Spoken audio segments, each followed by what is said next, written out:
नमस्कार बच्चों, आशा करता हूँ आप सभी स्वस्थ होंगे, मस्त होंगे और अपने अपने उद्देश्यों की प्राप्ति में व्यस्त होंगे।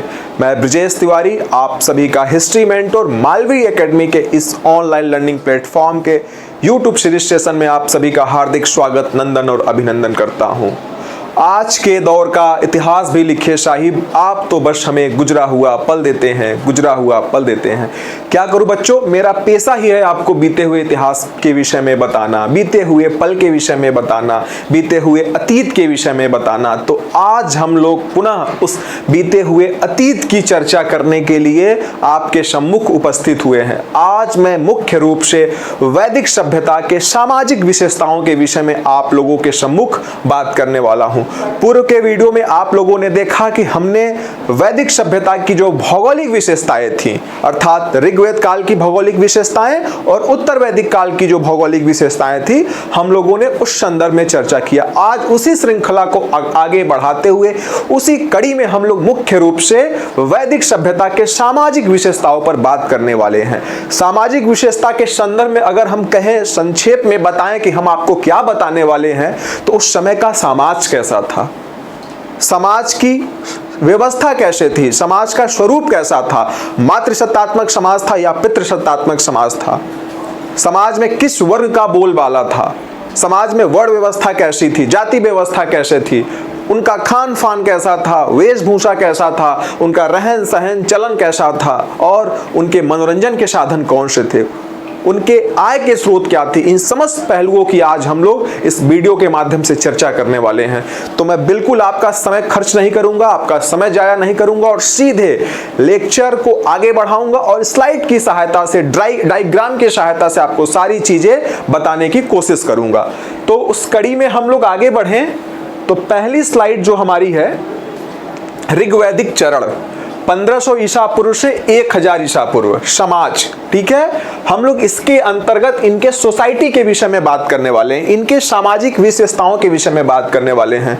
जब भी ऋग्वैदिक चरण की बात की जाए, ऋग्वैदिक चरण की अगर हम बात कर रहे हैं तो हमारा तात्पर्य मुख्य रूप से 1500 से 1000 ईसा पूर्व तक आता है, ठीक है। अगर हम वैदिक सभ्यता की बात करें, मैं इस बात को बार बार रिपीट करता हूं और आगे भी रिपीट करता रहूंगा और जब जब आप लोग मिलेंगे तब तब रिपीट करूंगा। हमारा वैदिक समाज 2 कालखंडों में बटा हुआ है। अपने प्रमुख विशेषताओं के आधार पे इनका विभाजन होता है। कुछ विशेषताएं हमको उत्तर वैदिक काल में देखने को मिलती हैं और कुछ विशेषताएं हमको ऋग्वैदिक काल में देखने को मिलती हैं। तो आज हम लोग मुख्य रूप से वैदिक सभ्यता के सामाजिक विशेषताओं को देखने वाले हैं। तो उस कड़ी में आप देख सकते हैं, ऊपर लिखा हुआ है ऋग्वैदिक चरण 1500 ईसा पूर्व से 1000 ईसा पूर्व का समाज कैसा था, उनका पारिवारिक स्ट्रक्चर कैसा था, उनके परिवार की पृष्ठभूमि कैसी हुआ करती थी, उनका परिवार किन किन अवयव से बना हुआ था, उसमें कौन कौन रहते थे और उनकी वर्ण व्यवस्था कैसे थी, उनका खान पान कैसा था, उस समाज में स्त्रियों की दशा कैसे थी। आप सभी को पता होगा, बहुत बड़े चिंतक, बहुत बड़े विचारक अमर्त्य सेन हुए, उन्होंने एक स्टेटमेंट दिया था कि अगर किसी के समाज को समझना है तो उस समाज के स्त्रियों की दशा को आप देखिए। उस समाज में स्त्रियों की दशा कैसी है, उनको कितनी स्वतंत्रता मिली है, उनका रहन सहन खान पान कैसा है, वह शिक्षा के क्षेत्र में समाज में किस भूमिका में है। अगर आप उनका विश्लेषण कर लेंगे तो आप उस समाज के सम्मुख विशेषताओं के विषय में आप बता सकते हैं कि वह समाज विकसित समाज था या विकासशील समाज था। तो हम लोग वैदिक सभ्यता के स्त्रियों की दशा पर भी बात करने वाले हैं कि ऋग्वेद काल में स्त्रियों की दशा कैसी थी और उत्तर वैदिक काल में स्त्रियों की दशा कैसे थी, उनका खान पान कैसा था, वो क्या खाते थे, वो पिज्जा खाते थे, बर्गर खाते थे, चाउमीन खाते थे या क्या खाते थे, या माड़ भात खाते थे या जौ खाते थे, क्या खाते थे। इन सब चीजों की आज हम पड़ताल करने वाले हैं।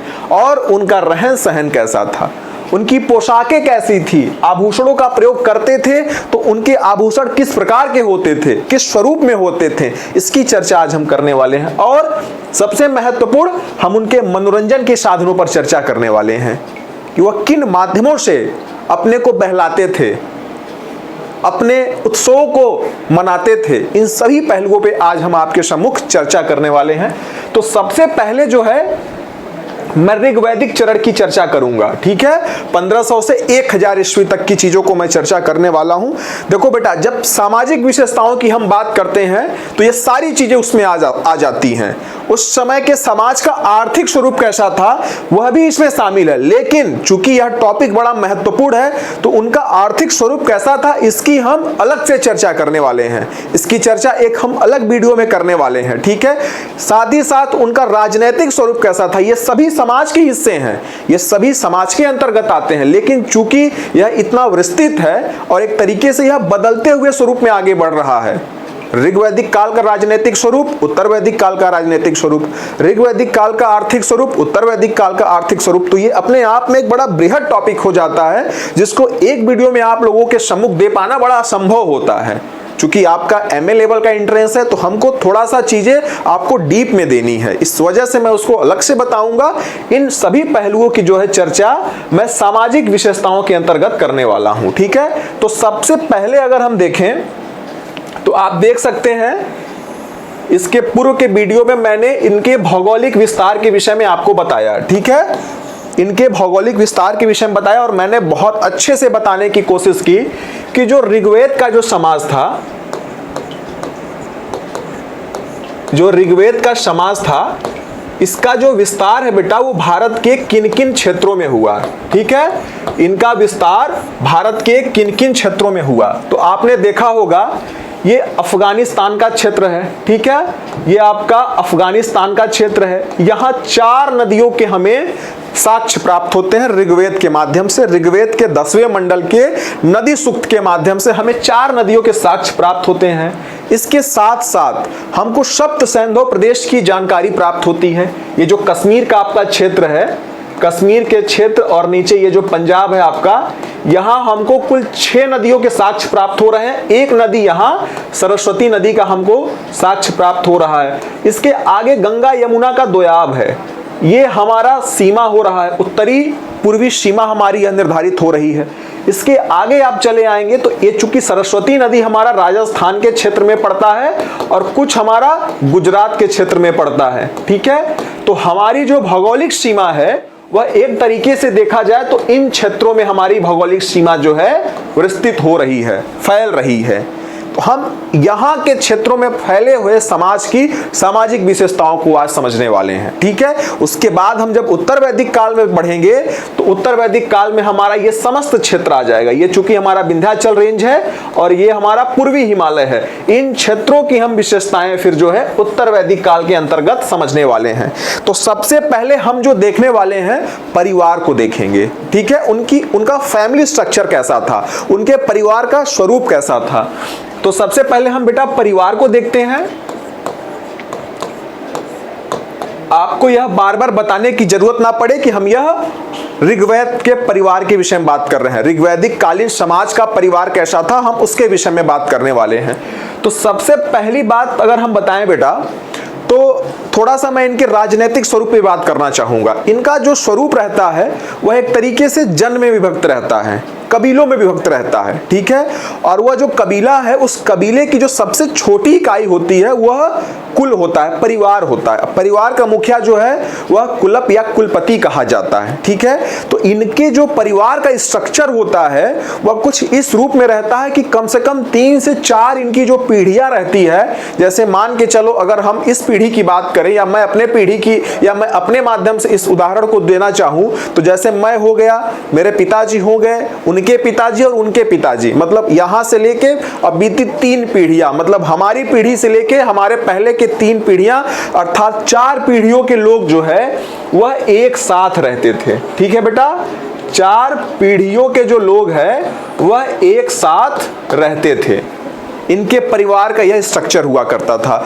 दूसरी सबसे बड़ी विशेषता इनके परिवार की जो थी वह यह थी कि मातृपक्ष और पितृपक्ष दोनों एक साथ रहता था। मातृपक्ष और पितृपक्ष दोनों एक साथ रहता था। इनकी यह सबसे बड़ी दूसरी विशेषता है। ठीक है, मातृ और पितृपक्ष जो है यह दोनों बेटा साथ में रहता था। आपको मैं एक उदाहरण देना चाहूंगा। ये आपके गांव में, हमारे गांव में, हर गांव में आज भी एक दो एग्जाम्पल आपको ऐसा देखने को मिल सकता है। ठीक है, जैसे आपने देखा होगा कि आपके गांव में कोई एक ऐसी फैमिली जरूर होगी जो मुख्य रूप से उस गांव की रहने वाली नहीं है। एक या दो की संख्या में वो फैमिली जरूर रहती है जो उस गांव की रहने वाली नहीं है। और जब उस गांव, उस घर की स्टडी करोगे आप, या आप अपने माँ बाप के माध्यम से, दादा दादी के माध्यम से उस परिवार के विषय में जानने की कोशिश करोगे, तो यह पता चलेगा कि यह यहाँ पे नेवासा पे आकर बसे हैं। नेवासा, क्या? नेवासा पे आकर बसे हैं। एक यह बहुत इंपॉर्टेंट टर्म है जो खासकर उत्तर भारत में बहुत ज्यादा, उत्तर भारत में उत्तर प्रदेश और बिहार के क्षेत्रों में बहुत ज्यादा यह चलन में है, नेवासा। इसका यह मतलब होता है कि लड़की उस गांव की रहने वाली थी, ठीक है, और उसकी शादी जिस परिवार में हुई थी, उस परिवार के लोग भी उसी गांव में आके बस गए।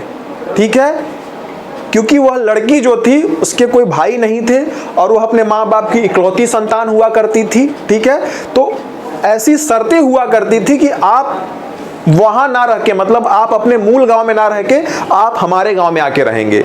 और चूंकि प्रॉपर्टी वगैरह, खेत खलियान सब जो है उस लड़की के नाम हुआ करता था, तो जो उसका पति होता था वह अपने आप को पूर्णतः उस गांव का एक हिस्सा मान के वहां रहना शुरू कर देता है। ठीक है, तो ऐसी व्यवस्था मैंने अपने पहले ही वीडियो में यह बताया था कि आज के समाज की भी जो आधार रेखा है वह वैदिक सभ्यता बनी हुई है। तो मातृपक्ष और पितृपक्ष यही होता है कि मातृपक्ष और पितृपक्ष, उन दोनों की जो संतति होगी उसके लिए यह शब्द उपयोग किया जाएगा कि मेरा मातृपक्ष, मेरा ननिहाल तो यह ही है, लेकिन जो मेरे पिता का गांव था, मेरे पिता वहां न रह के यहां रहते हैं, मां के गांव में रहते हैं, अर्थात मां के घर में रहते हैं। तो पितृपक्ष और मातृपक्ष दोनों एक साथ रह रहा है। ठीक है, ये आज भी हमको टूटे फूटे रूप में उन अंशों की जो व्याख्या है या उदाहरण आज भी हमको इस रूप में हमारे समाज में देखने को मिलता है।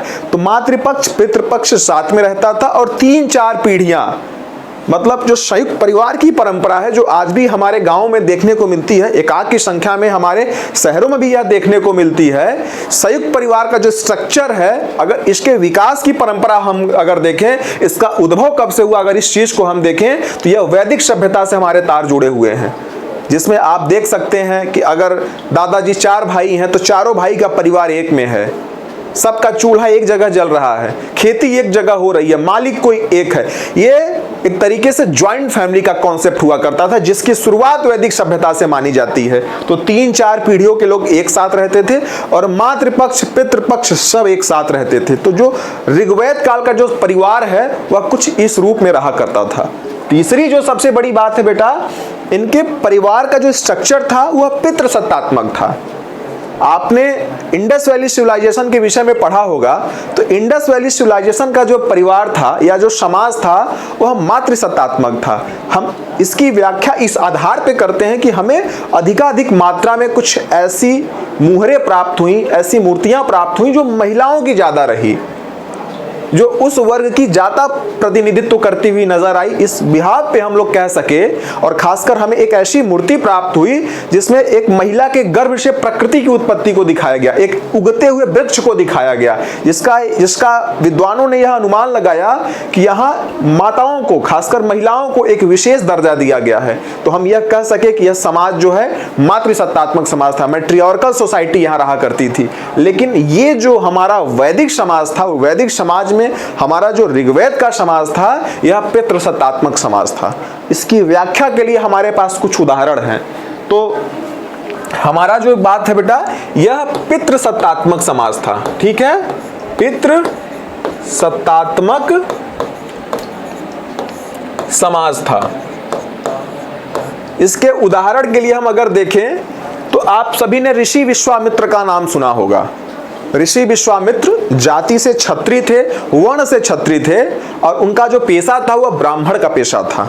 इसकी व्याख्या जब मैं वर्ण व्यवस्था पढ़ाऊंगा तो मैं वहां करूंगा। तो ऋषि विश्वामित्र ने अपने 50 पुत्रों को, ठीक है, ऋषि विश्वामित्र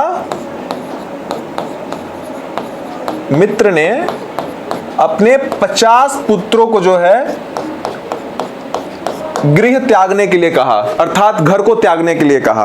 अब कुछ उनकी अनबन हुई होगी, बाप बेटे में कुछ बहस हुई होगी, तो उन्होंने क्या कहा, अपने 50 पुत्रों को कि निकलो मेरे घर से, दफा हो जाओ मेरे घर से। आज भी आप लोग गांव में देखते होंगे, बहुत से ऐसे बच्चे होंगे जो अपने बाप से डिमांड करते हैं कि हमको बाइक दिलवाइए, हमको आईफोन दिलवाइए, हमको ये वाली बाइक दिलवाइए, हमको बुलेट दिलवाइए। अब तो बुलेट का क्रेज हो रहा है, अब आईफोन का क्रेज हो रहा है, हमको ये दिलवाइए, हमको ये दिलवाइए। तो बाप क्या कहता है कि निकलो मेरे घर से।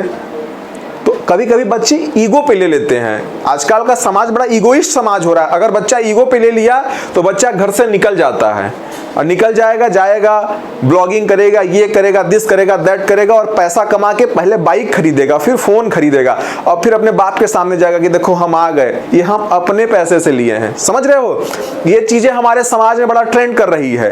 तो ये संकेत देता है कि आज भी वह घर जो है वह पितृसत्तात्मक घर है, क्योंकि चीजें बहुत ज्यादा बाप से संचालित हो रही हैं। मतलब पिता के माध्यम से उस घर का संचालन हो रहा है, जो पिता कह रहा है वही उस घर में हो रहा है। दूसरी जो सबसे बड़ी विशेषता होती है पितृसत्तात्मक समाज की, उस घर का जो खर्चा बर्चा होता है, उस घर के जो आय का स्रोत होता है, उसका मुख्य जरिया जो है वह बाप ही होता है। वही जाके कमाता है और पैसा लेके आता है, जिससे कि पूरा परिवार का खर्चा चलता है। ठीक है, आप देखो जैसे जैसे चीजें बदलती चली आ रही, जिस घर में माँ और बाप दोनों कमाने वाले होते हैं, वहां थोड़ा पितृसत्ता का भी प्रभाव देखने को मिलता है और मातृसत्ता का भी प्रभाव देखने को मिलता है। वहां बैलेंसिंग अप्रोच के साथ काम होता है। लेकिन जहां सिर्फ और सिर्फ बाप कमाता है, और अगर बाप थोड़ा सा तानाशाही मानसिकता का है, तो वह परिवार जो है वह पितृसत्तात्मक परिवार का ही एक तरीके से उदाहरण प्रस्तुत करता है। तो उस समय का जो समाज था, आपके ऋग्वेद काल का जो समाज था, वह पितृसत्तात्मक समाज था। और ऋषि विश्वामित्र के इस उदाहरण से हमको इस चीज की जानकारी मिलती है। क्यों? क्योंकि उसको यह अधिकार है, तभी तो कह रहा है अपने 50 बच्चों को कि घर से दफा हो जाओ या गृह त्याग दो, घर से हमारे निकलो, क्योंकि घर का मालिक सर्वे सर्वा वह है, ना कि कोई और है। इससे हमको यह पता चलता है। दूसरी बात यह है, एक रिजास्व नाम का जुआरी था। ठीक है, रिजास्व नाम का जुआरी था। यह जुआ में अपने बच्चों को हार जा रहा है, यह जुआ में अपने बच्चों को हार जा रहा है। इसका मतलब यह है ना कि बच्चों पे बाप का अधिकार है, माँ का अधिकार नहीं है। बच्चों पे बाप का अधिकार है, तभी तो वह जुआ खेल रहा है और जुए में अपने बच्चों को हार रहा है। इस चीज को हमको समझना होगा। इस संकेत के माध्यम से हमें यह पता चल रहा है कि समाज जो है पितृसत्तात्मक समाज था। और एक उदाहरण और मिलता है, आप लोगों ने देखा होगा, यूजी के टाइम में आप लोगों ने पढ़ा होगा सुना सेप का आख्यान, सुना सेप स्टोरी। सुना सेप जो है, अजीगर्त एक व्यक्ति रहता है, उसके पुत्र का नाम सुना सेप होता है। उसके पुत्र का नाम जो है सुना सेप रहता है।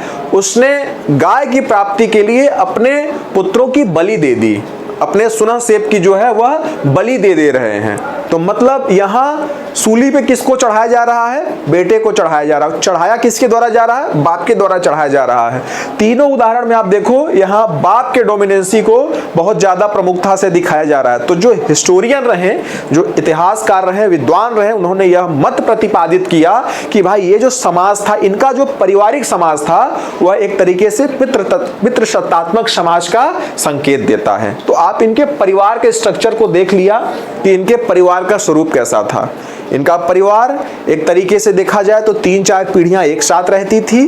दूसरी बात, मातृपक्ष पितृपक्ष साथ में रहता था। विवाह जो है, इसका मतलब यह है कि विवाह होने आसपास ही विवाह होता था। और दूसरी बड़ी बात यह है कि ये कबीलों में विभक्त थे, ये आसपास ही रहते थे, रीजन वाइज नहीं बटे थे, ये कबीलों में बटे हुए थे। तो ये जरूर आसपास रहते होंगे। जैसे आप शहरों में देख सकते हैं, इस गली से उस गली में शादी हो जाती है, लड़का इस गली में, लड़की उस गली में, हो गया विवाह ना।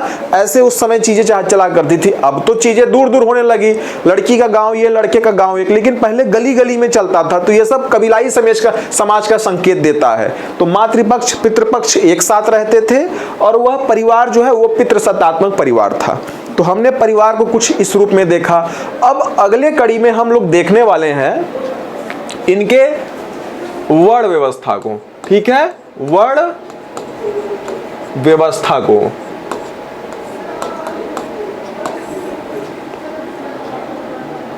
वर्ण व्यवस्था, ठीक है।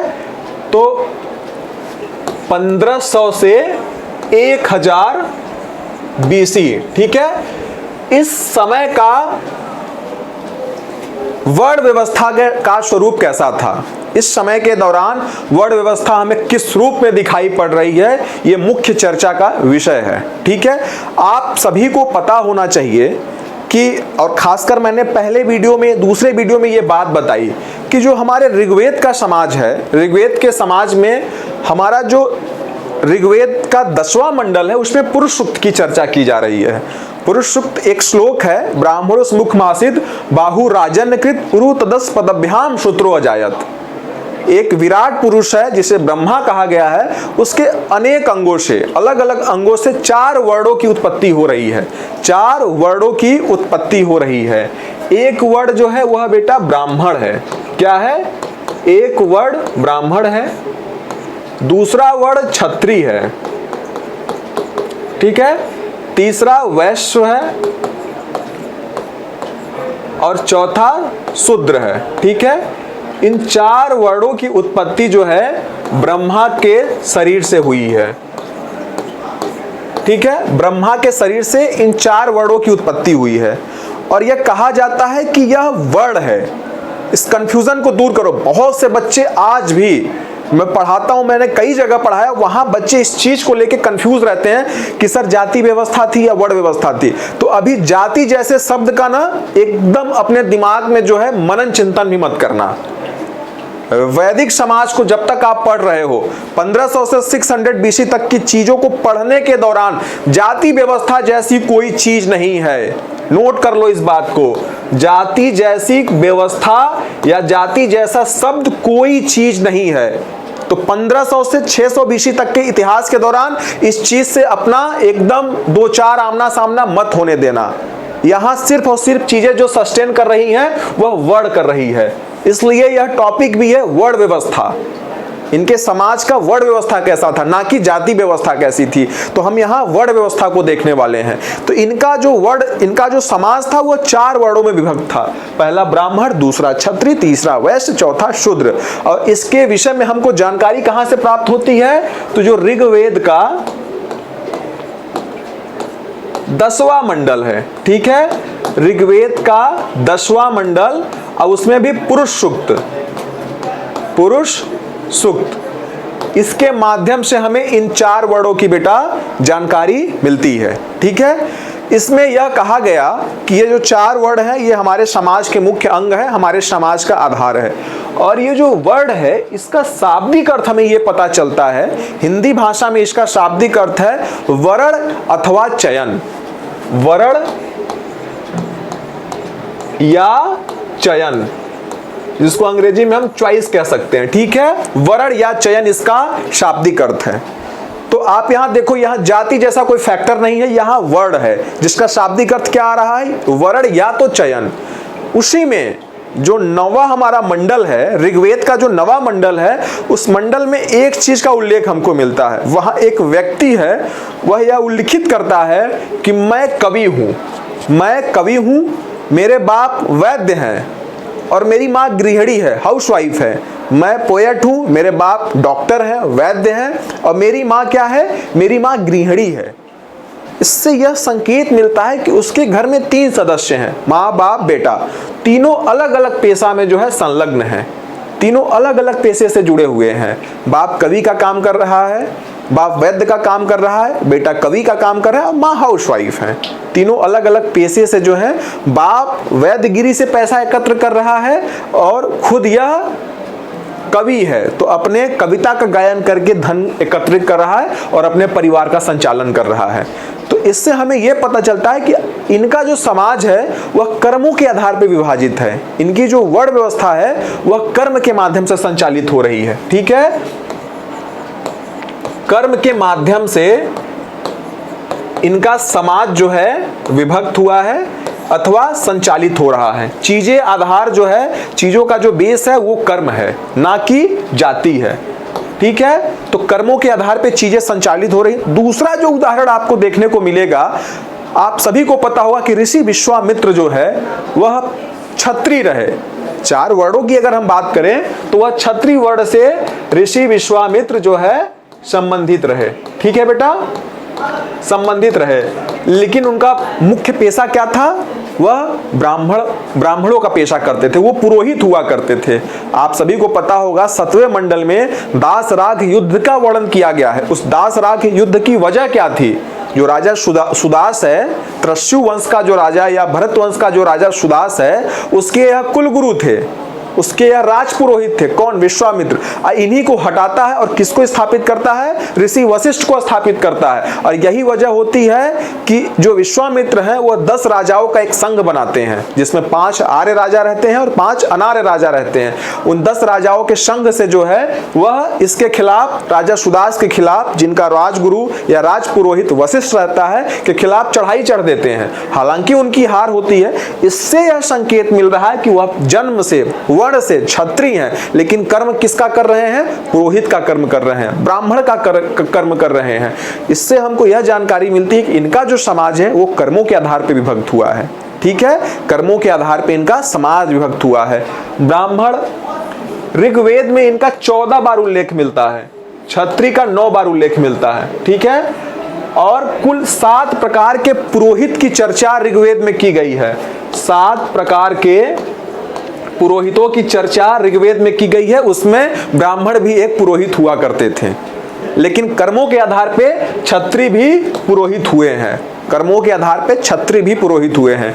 तो ये कुछ फैक्चुअल चीजें हैं जिसके आधार पे आप इनके वर्ण व्यवस्था का विश्लेषण कर सकते हैं और आप यह तर्क दे सकते हैं कि इनका जो समाज था वह कर्मों के आधार पे विभक्त था, न कि जाति के आधार पे विभक्त था। और एक माँ के 4 संतान है, उसमें एक संतान ब्राह्मण है, दूसरा क्षत्रिय है, तीसरा वैश्य और चौथा शूद्र है। सबके अलग अलग कर्म है।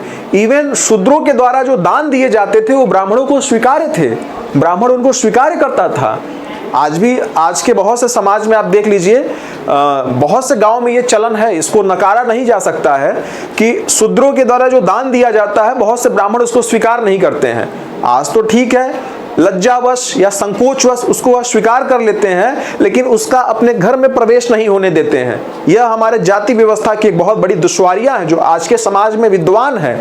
लेकिन हम ऋग्वेद के समाज की बात करें, जब चीजें कर्मों के आधार पर विभाजित हुआ करती थी, वहां शूद्रों के द्वारा दिया गया जो दान है वह ब्राह्मण को स्वीकार्य था, ब्राह्मण स्वीकार करते थे। क्यों? क्योंकि वहां चीजें जन्म के आधार पे डिसाइड नहीं होती थी, चीजें कर्मों के आधार पे डिसाइड होती थी। एक माँ के 4 पुत्र और चारों अलग अलग पेशे में संलग्न हैं, सबका सम्मान है और सब एक साथ रह रहे हैं। दूसरी सबसे बड़ी बात, जो मुख्य विभाजन था उस समाज का, वह वर्ण व्यवस्था का जो समाज विभाजन था वो रंगों के आधार पे था। 2 ही वर्ण थे वहां। ये तो 4 जो उत्पत्ति हमको देखने को मिला, ये 10वें मंडल में हमको देखने को मिल रहा है, लेकिन मुख्य रूप से 2 वर्ण है, एक गौर वर्ण, दूसरा श्याम वर्ण। पहला गौर वर्ण और दूसरा श्याम वर्ण। ठीक है, गौर वर्ण का मतलब है बेटा गोरे लोग। ठीक है, जिनके शरीर जो है वह गोरे रंग के हैं, वह गौर वर्ण के लोग हैं। ये आर्य लोग थे, ये बाहर से आए थे, वो कहानी भी मैंने आपको बता रखी है। और दूसरे जो लोग थे वो श्याम वर्ण के लोग थे, जो भारत के मूल निवासी थे।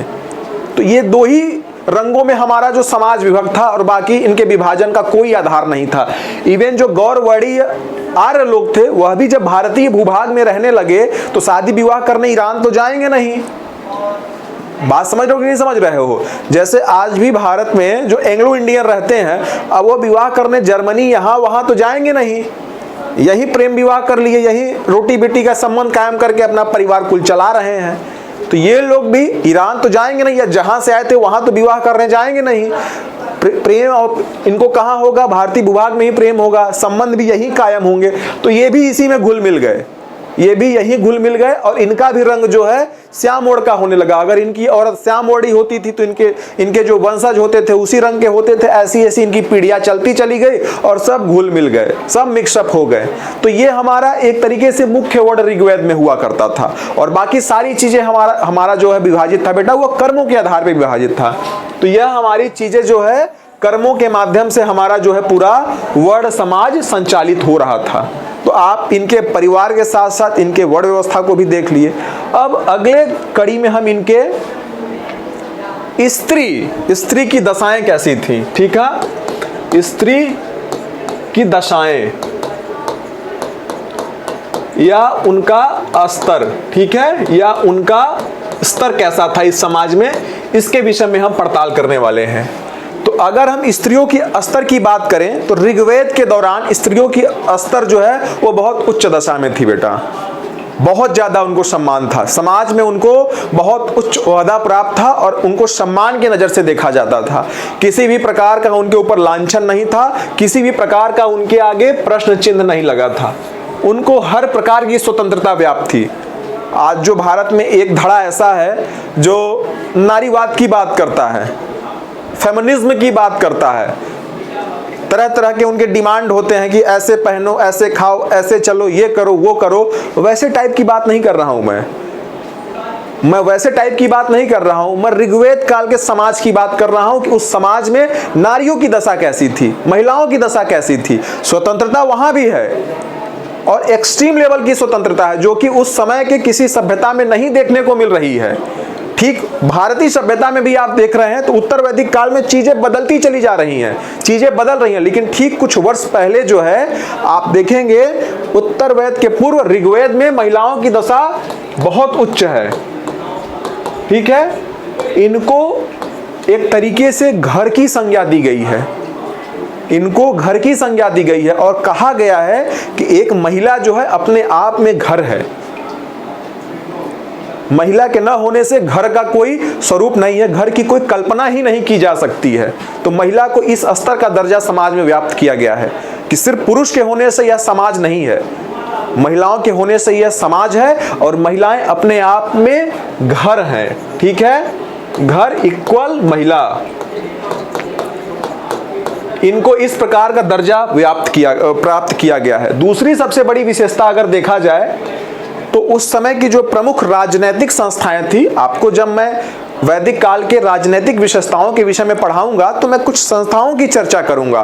तो कुछ ऐसी राजनीतिक संस्थाएं जैसे सभा, समिति, विधत, गण, ऐसी कुछ राजनीतिक संस्थाएं थी। ठीक है, सभा हो गया, समिति हो गया, विधत हो गया, ये कुछ संस्थाएं थी जिसमें महिलाएं भाग लिया करती थी, महिलाएं भाग लिया करती थी, अपना पक्ष रखती थी और एक वर्ग जो था वह महिलाओं के माध्यम से संचालित होता था, सेपरेटली उनका ग्रुप बना होता था, महिला वर्गीय, पुरुष वर्गीय। एक सभा में जो सभा संस्था है उसमें महिला एक तरफ, पुरुष एक तरफ बैठते थे, अपने अपने जो भी उनके विचार होते थे, बातचीत होते थे, उसको वह सभा पटल पे रखते थे। तो सभा और समिति में महिलाएं भाग ले सकती थी।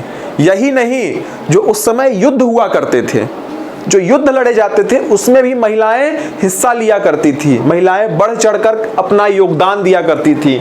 तो युद्धों में भी महिलाओं की महती भूमिका होती थी। ठीक है, युद्ध का मतलब ये नहीं बेटा तोप लेके, बंदूक लेके, गोला लेके, उस समय कुछ था नहीं। और उस समय का जो युद्ध था वो गायों के लिए लड़ा जाता था। किसके लिए? गायों के लिए युद्ध लड़ा जाता था, उसको गविष्टि कहते थे। तो जो गायों के लिए युद्ध लड़ा जाता था उसमें महिलाएं बहुत महती भूमिका में रहती थी, बढ़ चढ़ करके हिस्सा लेती थी। इसके साथ साथ जो याज्ञिक अनुष्ठान है, जो यज्ञ हुआ करते थे, जो यज्ञ हुआ करते थे, क्योंकि उस समय का जो सबसे बड़ा अनुष्ठान हुआ करता था यज्ञ हुआ करता था। यजुर्वेद में उन यज्ञों के विषय में, उनके विधियों के विषय में सब कुछ बताया गया है। वहां यह स्पष्टता के साथ लिखा गया है कि महिलाएं यज्ञों में भाग लिया करती थी। और आप तो देख भी सकते हैं आज भी हमारे समाज में ऐसा चलता है कि जोड़े में ही पूजा पाठ होता है। बात समझ रहे हो? जोड़े में ही पूजा पाठ होता है। सिर्फ या पति रहे या पत्नी रहे तो पूजा संभव नहीं है, क्योंकि गठबंधन होता है ना। आप देखते होंगे अपने गांव में या अपने परिवार में जब पूजा पाठ कथा होता है या सत्यनारायण भगवान की कथा होती है तो एक पिछौरी होती है, उसको पिछौरा बोलते हैं, जो महिलाओं के सर पे ऐसे डाला जाता है, दुपट्टा जैसा रहता है, उसकी गांठ जो है वो पुरुष के गमछे से बंधी रहती है। तो ये जो विधान है ये हमारे ऋग्वेद काल से संबंधित है बेटा, कोई भी चीज अकारण नहीं है। आज भी हमारा जो अनुष्ठान है, हमारी जो पूजा विधि है, रीति रिवाज है, वो सब वैदिक काल से प्रभावित हैं और वहीं से संचालित हो रहे हैं। तो ये जो गठजोड़ वाली चीजें हैं, जो गठबंधन होता है पति पत्नी में, ठीक है, इसकी शुरुआत हमको ऋग्वेद काल से मानी जाती है, क्योंकि यज्ञ है, ये अपने आप में एक अनुष्ठान है। इसमें राजा रानी के साथ बैठता है और असंख्य महिलाएं उसमें अपने सहभागिता को दर्शाती हैं, अपनी सहभागिता को जो है वहां प्रदर्शित करती हैं। तो वहां महिलाओं की स्थिति बहुत सर्वोच्च हुआ करती थी। वह यज्ञों में भाग लिया करती थी, वह युद्धों में भाग लिया करती थी, सभा समिति में अपनी भूमिका निभाती थी। इसके साथ साथ वह अपने जीवन का निर्णय लेने के लिए स्वतंत्र थी।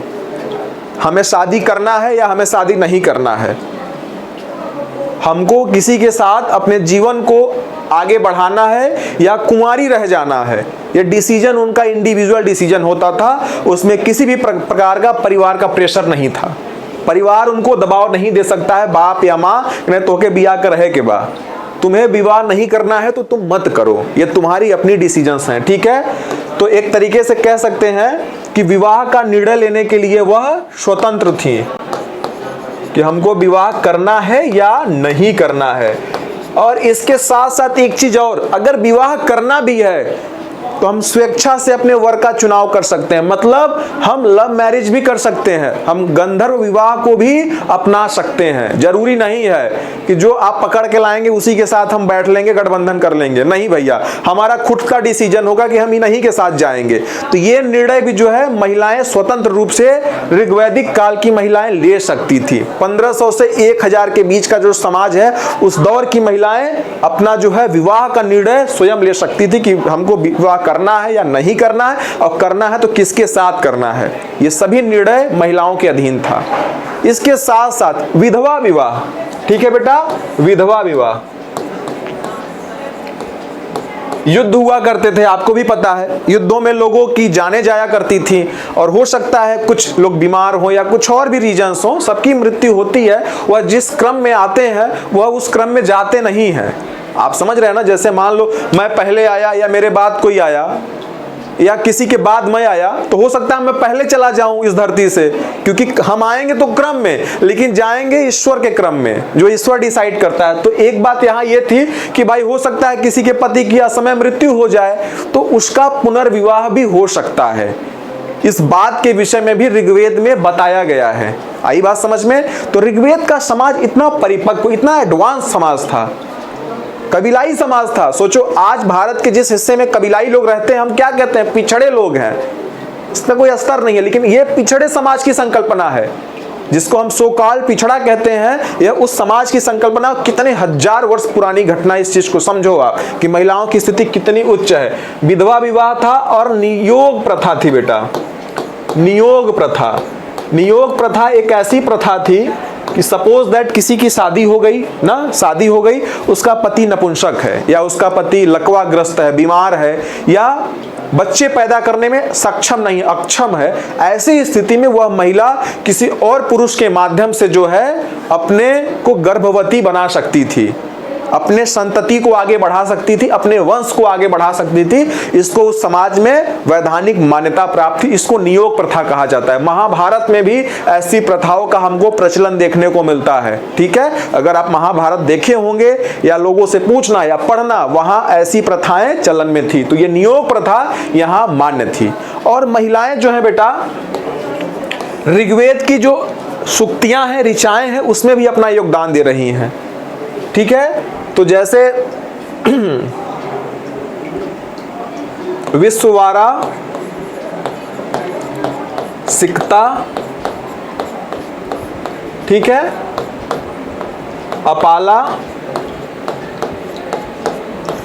घोषा, ये कुछ ऐसी महिलाएं हैं बेटा जिन्होंने बकायदे ऋचाओं में अपना योगदान दिया है। तो इसको भी आप ध्यान देना। तो इस तरीके से हम देख सकते हैं कि वह समाज जो है महिलाओं के दृष्टिकोण से बड़ा संपन्न समाज है, महिलाओं की दशा बड़ी उच्च है। इसके अलावा उस समाज में सती प्रथा का कोई उल्लेख नहीं मिलता है, ठीक है। सती प्रथा का कोई उल्लेख नहीं है, पर्दा प्रथा का कोई उल्लेख नहीं है कि यहाँ तक घूंघट खाड़ के तब खड़ी हो, ऐसी कोई व्यवस्था नहीं थी।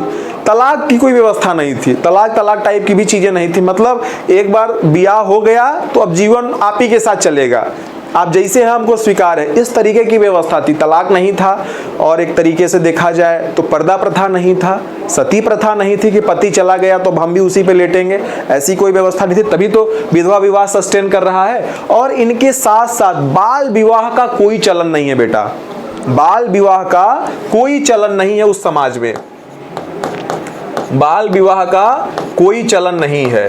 16-17 साल की अवस्था में लड़कियों की शादी हो रही है। तो ये समाज अगर महिलाओं के दृष्टिकोण से देखा जाए तो बड़ा एडवांस समाज था, महिलाओं को बहुत छूट थी, उनका स्तर उच्च स्तर का था, और वह निर्णायक तरीके से अपनी भूमिका निभाती थी। तो हम महिलाओं की विशेषताओं को कुछ इस रूप में देख सकते हैं। अगर इसके आगे हम लोग बढ़ें तो हम देख सकते हैं अब उनका खान पान कैसा था। ठीक है, अब उनके हम खान पान की बात करेंगे बेटा, मुख्य रूप से हम उनके खान पान की बात करेंगे कि उनके समाज का खान पान कैसा था। ऋग्वेद काल के लोग क्या खाते थे, क्या पीते थे और किसको खा पी के जो है ताकतवर बने रहते थे। परिवार को आप लोगों ने देख लिया, वर्ण व्यवस्था को आप लोगों ने देख लिया और महिलाओं की दशाओं को आप लोगों ने देख लिया। और यही सब जो है समाज की विशेषताएं होती हैं, एक समाज का, एक गाँव का, एक देश की, ये सब विशेषताएं होती हैं अपने अपने स्तर पर। तो अगर हम खान पान को देखें, खान पान, तो ये मुख्य रूप से इनके, देखिए उस समय में कुछ चीजें चलन में नहीं है, जैसे रोटी का कोई चलन नहीं है, रोटी का कोई चलन नहीं है। नमक भी उस समय बहुत ज्यादा प्रमुखता के साथ नहीं आ रहा है। ठीक है बेटा, नमक के विषय में कोई जानकारी नहीं है, रोटी के विषय में कोई जानकारी नहीं है, चावल के विषय में हमको कोई जानकारी नहीं है। ठीक है, रोटी, नमक, चावल, इन सब के विषय में हमको कोई जानकारी नहीं। हमको जानकारी किन किन चीजों की है, हमको गेहूं की, जौ की, ठीक है, छाछ की और दही की, दूध की, इन सब चीजों की हमको जानकारी है। और उस समय का जो मानव था वह शाकाहारी मांसाहारी दोनों था। ठीक है, वह शाकाहारी और मांसाहारी, ठीक है, शाकाहारी और मांसाहारी मांसाहारी दोनों था। भेड़, बकरी, बैल, ये जो जीव थे इनके मांसों को वो खाया करता था। ठीक है, तो भेड़, बकरी,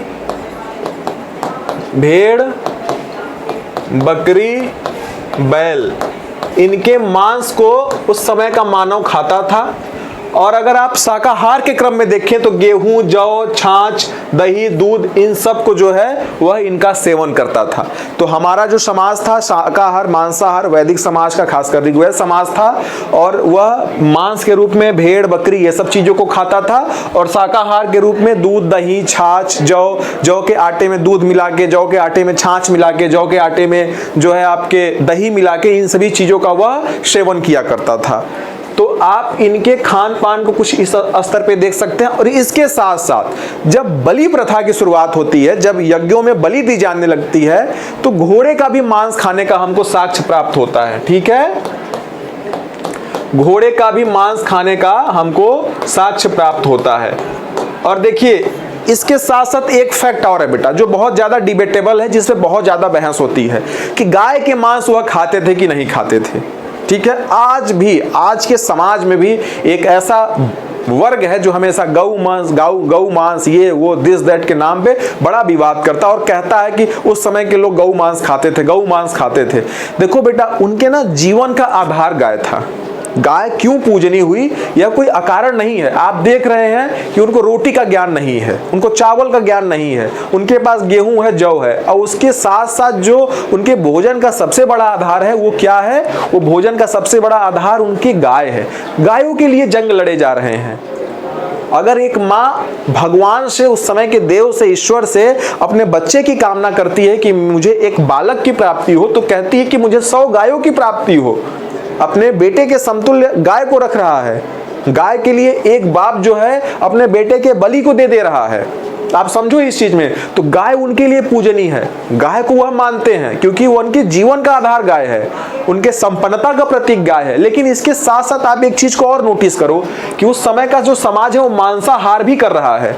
वो भेड़, बकरी, बैल का मांस खा रहा है और बलि के माध्यम से घोड़े का भी मांस खा रहा है।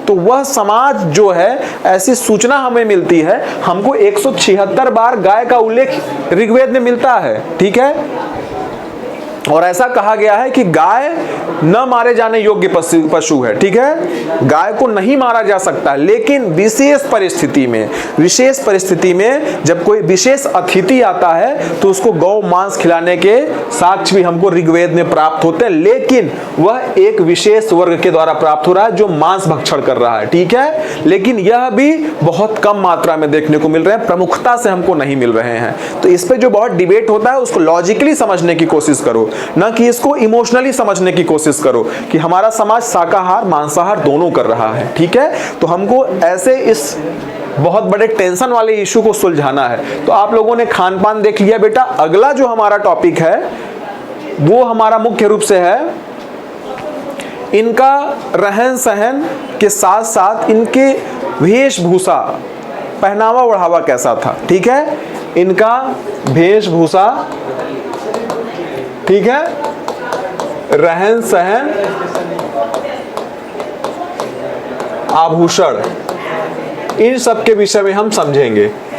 भाई समाज में तो यह सब सभी चीजें सम्मिलित हो जाएंगी कि उस समय के लोग क्या पहनते थे, कुर्ता पजामा पहनते थे, धोती गमछा पहनते थे, टी शर्ट जीन्स पहनते थे, जॉगर्स पहनते थे, शॉर्ट्स पहनते थे, क्या क्या पहनते थे, ये सब तो होनी चाहिए चर्चा ना, क्या क्या वो पहनते थे। तो पहनने के क्रम में हमको ये पता चलता है कि ये कुछ विशेष प्रकार के कपड़े पहना करते थे जो आज भी चलन में है, और उसके कुछ नाम है। जैसे एक नाम है नीवी, ठीक है, एक नाम है बेटा नीवी। नीवी कमर के नीचे जो भी वस्त्र पहने जाते थे, ठीक है, उसे हम नीवी कहते थे। कमर के नीचे के वस्त्र, कमर के नीचे के जो भी वस्त्र थे उसको हम नीवी कहते हैं या अधिवास भी कहते हैं, ठीक है, अधिवास भी कहते हैं। उसके बाद वासस होता था। वासस का मतलब जो कमर के ऊपर के कपड़े होते थे, ठीक है, कमर के ऊपर के जो कपड़े होते थे उनको हम वासस कहते थे बेटा। इसके बाद एक अधोवास हुआ करता था, अधोवास, ठीक है। अधोवास को हम अंगौछा बोलते हैं। अंगौछा का मतलब समझे, गमछा। अमूमन आप देखते होंगे हमारे गांव में, समाज में ऐसे लोग हैं जो वस्त्र पहनने के बाद उसके ऊपर से एक और जो है कोट टाइप का या गमछे टाइप का कुछ न कुछ चीज धारण करते हैं, उसको अगौछा बोलते हैं ना। तो उसको उस समय अधोवास कहा करते थे, ठीक है। हम लोग अगौछा बोलते हैं और उस समय के लोग उसको अधोवास कहते थे। इसके अलावा वो सर पर टोपी पहनते थे, ठीक है, जिसको टोपी हम कहते हैं, या तो हम साफा बोलते हैं। जो हमारे राजस्थान के जो भाई बंधु हैं वह उस साफे को धारण करते हैं। तो हमारा जो ऋग्वेद का समाज था इस प्रकार के वस्त्रों को धारण करता था, ठीक है। इसके साथ साथ अगर हम आभूषण के क्रम में देखें तो आभूषण में वह उनके जो गले का हार होता था उसको हम रुक्म बोलते हैं। क्या बोलते हैं? रुक्म बोलते हैं।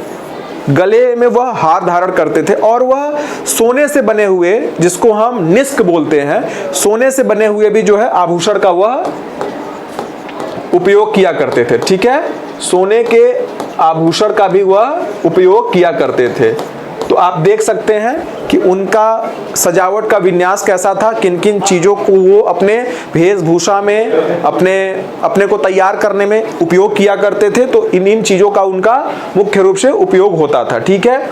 अगले क्रम में हम लोग समझेंगे उनके मनोरंजन के साधन क्या थे, ठीक है। मनोरंजन के साधन ये बड़ा महत्वपूर्ण है बेटा।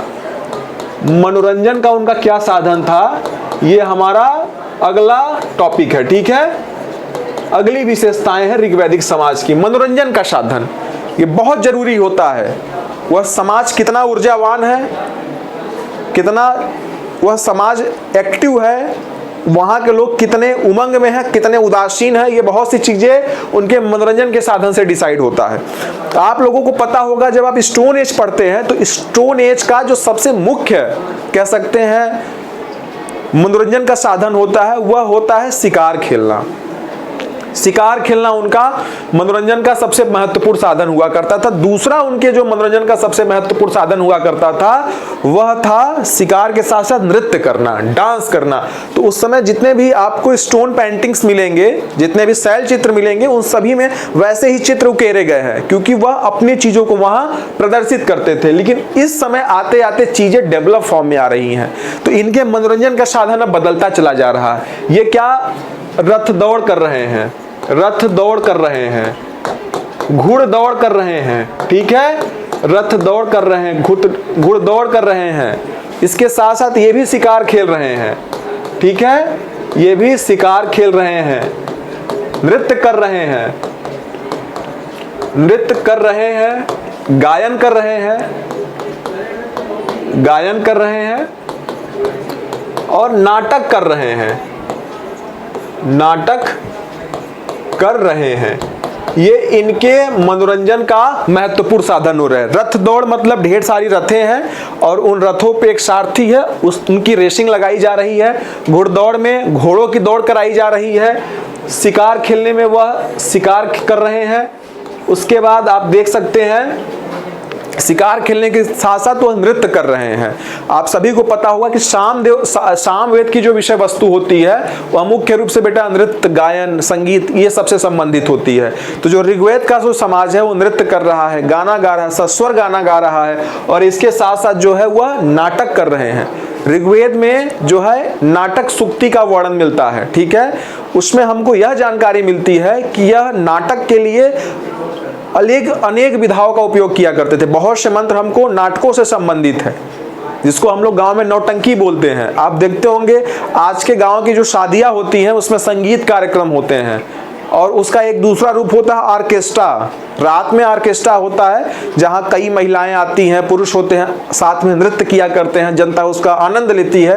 ये जो ऑर्केस्ट्रा हुआ है ये अभी 10-15 सालों की देन है।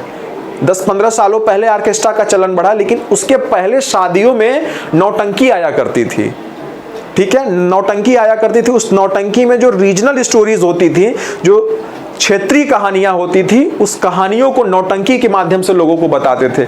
नौटंकी बड़ी पवित्र शब्द है बेटा। देखो आज के समय में लोग क्या करते हैं, जब कोई बदमाशी करता है आस पास के लोग या खुरचाली करते हैं या जो भी आप कह लो, तो हम लोग क्या कहते हैं, नाटक मत करो, नौटंकी मत करो। लेकिन नाटक, नौटंकी मनोरंजन की एक समय विधा हुआ करती थी, ठीक है। जैसे आल्हा उदल की जो कहानियां हैं, जो खासकर मैहर के क्षेत्र में, मध्य प्रदेश के क्षेत्र में गाई जाती हैं, आल्हा उदल, उधर आपके राजस्थान में गोरा बादल की जो कहानियां, ये सब जो इसी फॉर्म में लोगों तक बताई जाती थी। नाटक के माध्यम से, नौटंकी के माध्यम से, अलग अलग पात्रों के माध्यम से वो अपनी कहानियों को बयां किया करते थे।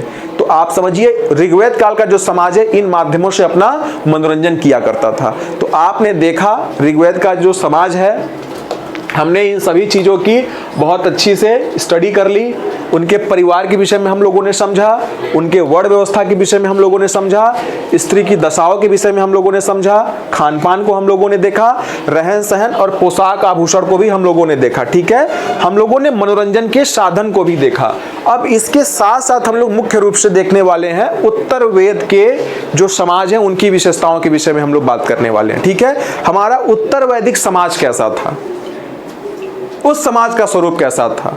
चीजें बदल रही हैं, जैसे व्यक्ति बदलता है, समाज बदलता है, मौसम बदलता है, मिजाज बदलता है, ऋतुएं बदलती हैं, दशाएं बदलती हैं, दिशाएं बदलती हैं, समय बदलता है, उस समय उसी के तरह जो है विशेषताएं भी बदलती हैं।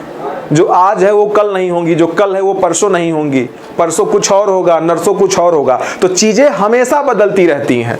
आप वैदिक काल में भी देख सकते हैं जो ऋग्वेद की विशेषताएं हैं वो आगे चल के परिवर्तित हो रही हैं। कहीं कहीं पूर्ण रूप से परिवर्तित हो रही हैं, कहीं कहीं आंशिक रूप से परिवर्तित हो रही है, लेकिन वह परिवर्तित जरूर हो रही हैं, परिवर्तन के रूप में हमारे सम्मुख जरूर आ रही हैं। तो वो जो परिवर्तन के बिंदु हैं, आज हम उनकी जो है पड़ताल करने वाले हैं। परिवर्तन के बिंदुओं को हम देखने वाले हैं, क्या परिवर्तित हो रही है। तो अगर हम उत्तर वैदिक कालीन समाज की विशेषताओं को देखें,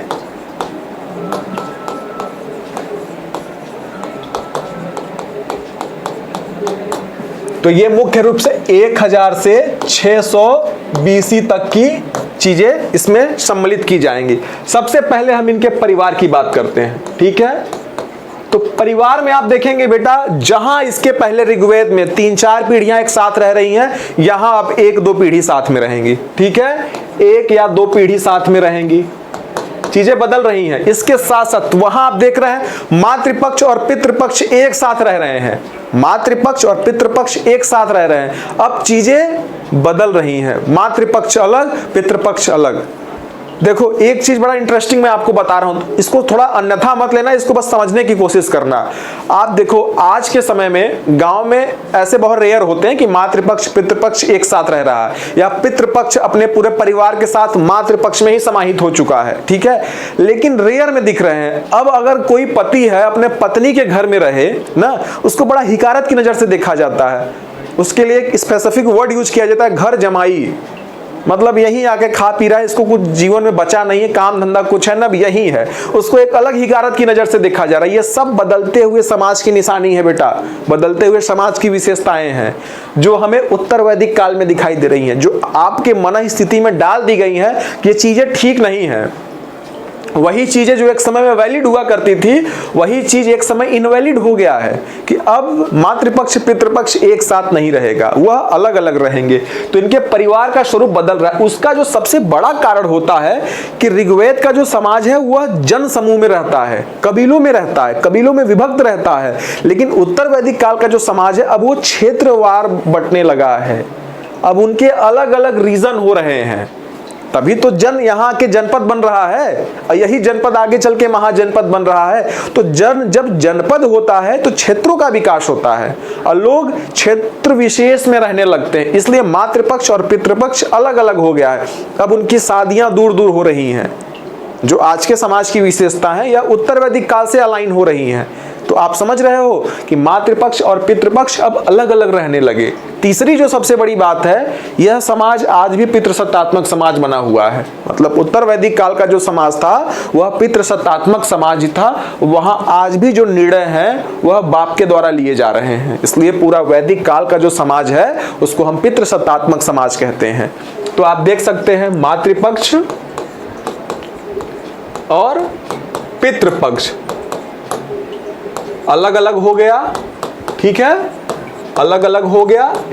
इसके रीजन है कि अब चीजें जन से जनपद में जब विभक्त हो रही हैं, क्षेत्रवार चीजें डेवलप हो रही हैं, कृषि का विकास हो रहा है, लौह के विकास से जमीनें बढ़ रही हैं, लोग अपना विस्तार कर रहे हैं, युद्ध लड़ रहे हैं, जो कमजोर है उस पर अपना शासन स्थापित कर रहे हैं। तो ये सभी चीजें जो है हमारे समाज को इफेक्ट कर रही हैं, ठीक है। और तीसरा आपका जो है समाज पितृ सत्तात्मक समाज आज भी मौजूद है, ठीक है। तो ये हमारे परिवार की विशेषता रही। इसके बाद दूसरा जो सबसे महत्वपूर्ण चीज है बेटा वो है वर्ण व्यवस्था, वो है वर्ण व्यवस्था। अगर हम वर्ण व्यवस्था की बात की जाए तो अब यहां वर्ण का जो स्वरूप है वो बदल रहा है बेटा। अब वर्ण का जो डिफिनेशन है वो चेंज हो रहा है। वही वर्ण जो इसके पहले कर्मों के आधार पर विभक्त था, अब उसके कुछ सामाजिक रूपों में, कुछ उसके धार्मिक रूपों में हमको अंतर दिखाई पड़ रहा है, ठीक है। सामाजिक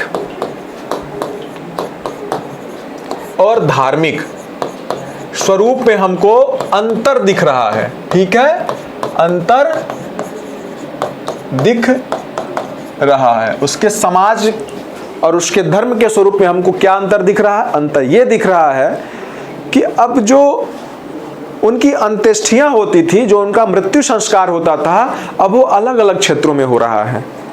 बात को समझ रहे हैं कि ब्राह्मण कहीं और फूंका जा रहा है, क्षत्रिय कहीं और फूंका जा रहा है या दफनाया जा रहा है, शूद्र कहीं और, वैश्य कहीं और। अब एक जगह नहीं सब कांड हो रहे हैं, सब कांड अलग अलग हो रहे हैं। तो ये बड़ा परिवर्तन दिख रहा है हमको धार्मिक रूप से। इसके साथ साथ उनके लिए शब्दों के जो चयन होते थे अब उसमें भी जो है विभेद दिख रहा है, उसके लिए हमको विभेद दिख रहा है। देखो ये बहुत बड़ी सच्चाई है, इससे हम इनकार नहीं कर सकते। आज भी अपने समाज में आप देखो एक विशेष जाति के लोगों के लिए मतलब बड़े ओछे शब्दों का उपयोग एक खास जाति के द्वारा किया जाता है, ठीक है।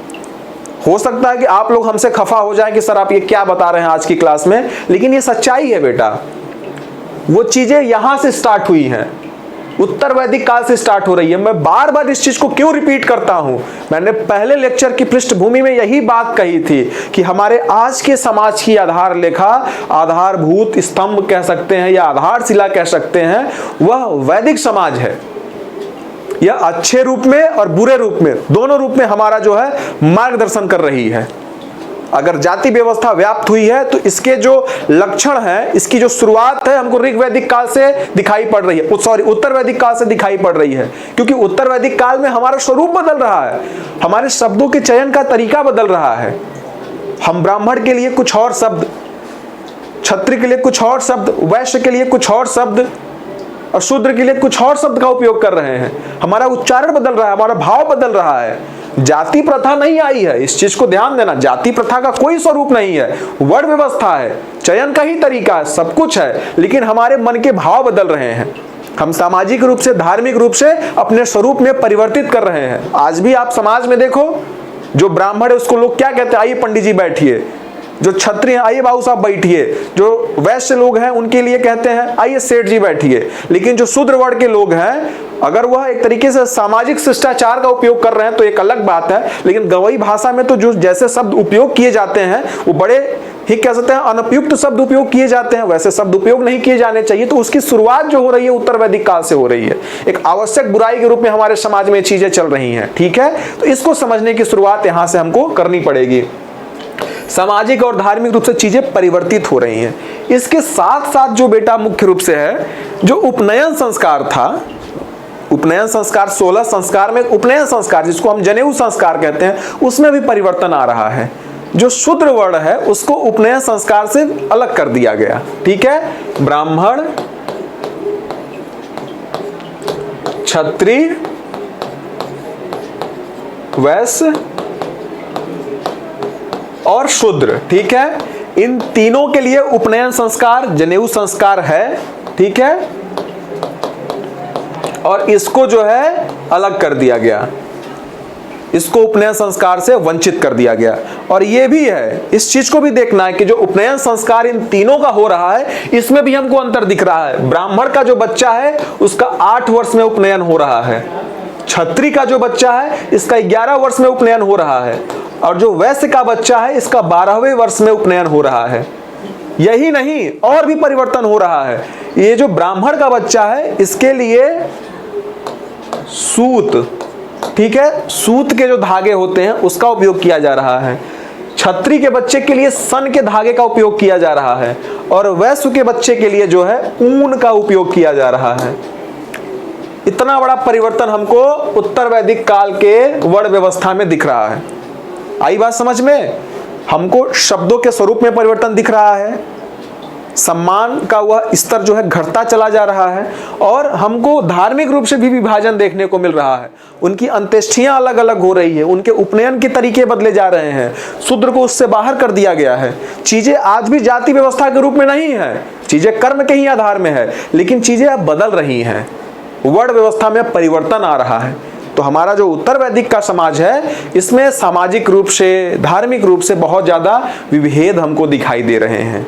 आई बात समझ में? तो ये हमारा मुख्य रूप से वर्ण व्यवस्था होता है। यही व्यवस्था बेटा आगे चलकर हम जब महाजनपद काल पढ़ेंगे, महाजनपद काल के बाद हम जब मौर्योत्तर काल पढ़ेंगे, वहां आप देखेंगे फिर जाति व्यवस्था स्टैब्लिश होने लगती है, जो सूत्र काल जिसको हम कहते हैं। महाजनपद काल को हम सूत्र काल भी कहते हैं। जब स्मृतियां लिखी जा रही हैं, समाज का एक वर्ग जो है अलग अलग तरीके से अपनी सत्ता स्थापित करने के लिए एक खास वर्ग के लोगों को टारगेट करता है, और चीजें ऐसे ही ऐसे चलायमान होते होते आज भी वह नासूर के रूप में हमारे समाज की एक आवश्यक बुराई बन के बैठी हुई है। तो इसकी शुरुआत यहां से हो रही है, इसको समझना पड़ेगा। तो ये हमारा वर्ण व्यवस्था रहा। इसके बाद हम मुख्य रूप से देखने वाले हैं नारी की स्थिति, ठीक है। नारी की स्थिति हम आज इनका विश्लेषण करते हैं उत्तर वैद के संबंध में। उत्तर वैद काल के दौरान नारियों की क्या स्थिति थी। तो बेटा इनकी दशा खराब होते चली गई, इनकी दशा खराब होते चली गई। अगर हम इसको स्लाइड के माध्यम से समझने की कोशिश करें,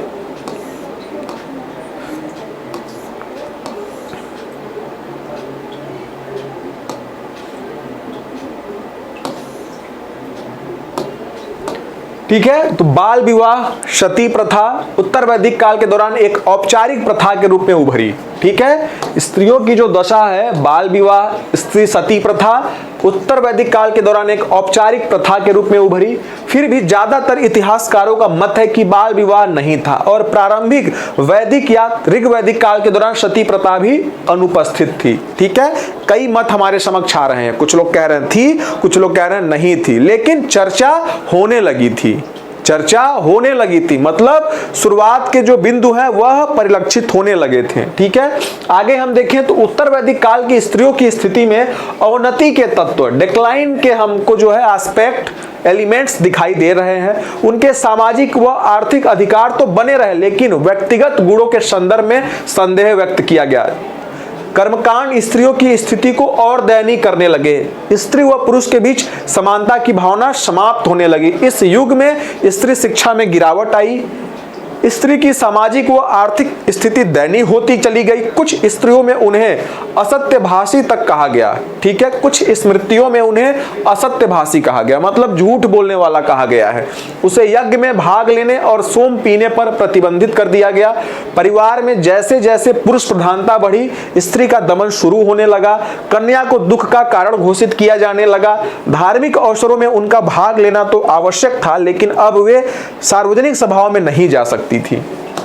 देखिए, महिलाओं की दशा बदलने लगी है। उनको असत्यभाषी कहा जा रहा है, उनको धार्मिक सभाओं से वंचित किया जा रहा है, उनको सभा समिति से वंचित किया जा रहा है, उनको युद्धों में भाग लेने से वंचित किया जा रहा है, उनको अपने पसंदीदा वर चुनने के लिए प्रतिबंधित किया जा रहा है। आप समझ रहे हैं, वो अपना पसंदीदा वर नहीं चुन सकती हैं। अब वो अविवाहित भी नहीं रह सकती हैं, उनका जबरन विवाह कराया जाएगा। बाल विवाह के भी हमको बिंदु यहाँ दिखाई दे रहे हैं।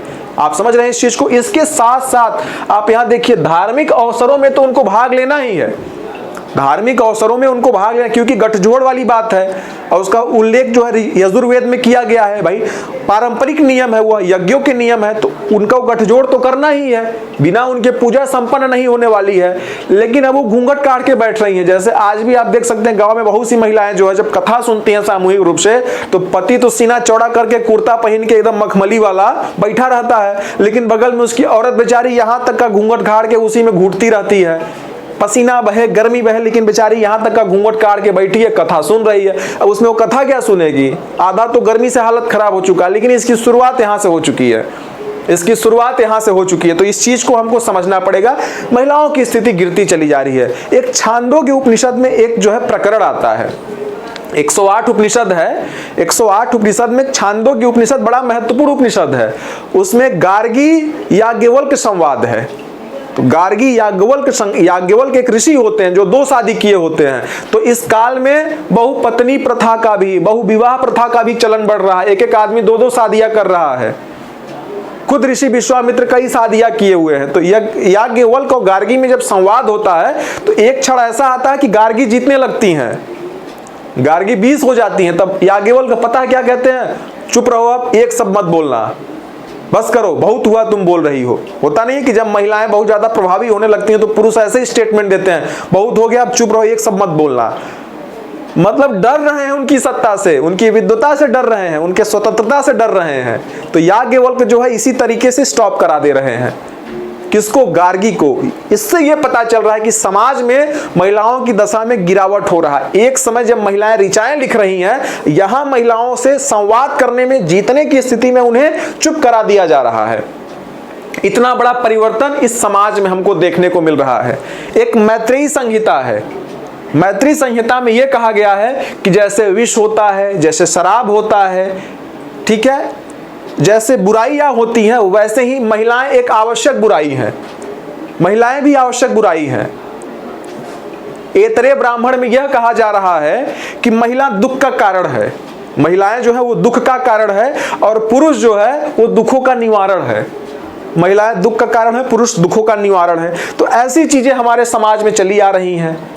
तो महिलाओं की स्थिति में बहुत गिरावट हमको देखने को मिल रही है। हालांकि विधवा विवाह आज भी वहां जायज है, नियोग प्रथा भी चल रही है, ठीक है, सती प्रथा, बाल विवाह वगैरह के बहुत अंश कम देखने को मिलते हैं, लेकिन चर्चा होने लगती है। साथ ही साथ शतपथ ब्राह्मण जो है बेटा, जो आपका उत्तर वैदिक कालीन ग्रंथ है, उसमें एक स्टेटमेंट है, उसमें महिलाओं को अर्धांगिनी कहा गया है। अर्धांगिनी मतलब तुम हमारे शरीर का आधा अंग हो। भगवान शिव को अर्धनारीश्वर कहा गया है। क्या कहा गया है? अर्धनारीश्वर कहा गया है। उनके जो शरीर का बायां हिस्सा है वह नारी स्वरूप है, दाहिना हिस्सा जो है वो पुरुष स्वरूप है। आज भी आप देख सकते हैं जब विवाह होते हैं तो महिलाएं बाएं तरफ बैठती हैं, महिलाएं बाएं तरफ बैठती हैं, उनको वामंगिनी भी कहा जाता है। उनको वामांगिनी भी, भगवान शिव को वामांगिनी भी कहा जाता है, अर्धनारीश्वर भी कहा जाता है, वामांगिनी भी कहा जाता है। तो ये जो अर्धांगिनी का जो कॉन्सेप्ट है वो भगवान शिव से ही आया है। उन्होंने क्या कहा कि तुम मेरे शरीर के आधे अंग हो, अर्धनारीश्वर हो, तुम वामांगिनी हो। इसलिए आप देख सकते हैं मंदिरों में जब पति पत्नी का जोड़ा जाता है तो महिलाएं बाएं तरफ होती हैं, विवाह जब होता है तो महिलाएं बाएं तरफ बैठती हैं। तो हमारा जो समाज है कुछ इस तरीके से बटा हुआ है बेटा। इसकी सारी जो शुरुआत होती है हमको ऋग्वेद काल से देखने को मिलती है, ठीक है। अब इसके साथ साथ जो है अगर हम नारियों की दशा के बाद अगर हम आगे बढ़ें तो हमारा आता है खान पान, ठीक है, हमारा आता है खान पान।